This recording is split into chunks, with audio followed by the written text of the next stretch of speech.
बाबा जी एक नाई की दुकान में अपनी दाढ़ी बनवाने गए। जब महाराज जी की दाढ़ी बहुत घनी हो जाती थी तभी वो उसे बनवाने के लिए जाते थे। अब जिस नाई से वो दाढ़ी बनवा रहे थे तो दाढ़ी बनाते बनाते नाई ने अपना दुखड़ा रोना शुरू कर दिया। नाई ने रोते रोते कहा, मेरा एक लड़का था और वो घर से रूठ कर कहीं भाग गया। महाराज जी, मैंने उसकी बहुत खोज कराई लेकिन मुझे कोई अता पता नहीं मिला।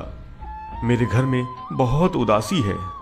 और ये कहते कहते वो रुआंसा सा हो गया।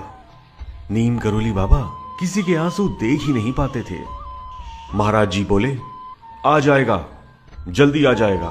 तब नाई बोला, सभी लोग यही कहते हैं, सारे साधु संत यही कहते हैं कि आ जाएगा आ जाएगा, लेकिन कब आएगा मेरा बेटा?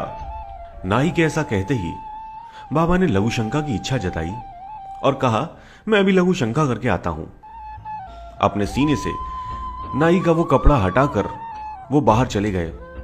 उनकी दाढ़ी आधी ही बनी हुई थी और कुछ देर बाद पुनः वापस आ गए और बैठकर अपनी पूरी दाढ़ी बनवा ली और जाते जाते बोले, आ जाएगा तुम्हारा बेटा, जल्दी आ जाएगा।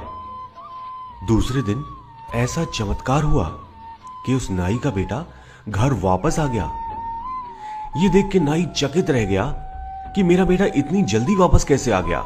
जिज्ञासावश नाई ने इससे पूछा, अरे बेटा तुम कहां थे, कैसे थे, कैसे वापस आ गए?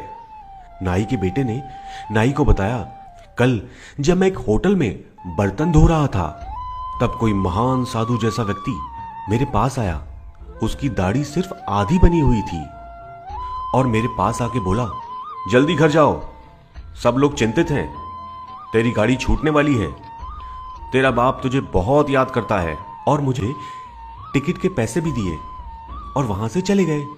ये सुन के नाई हतप्रद रह गया।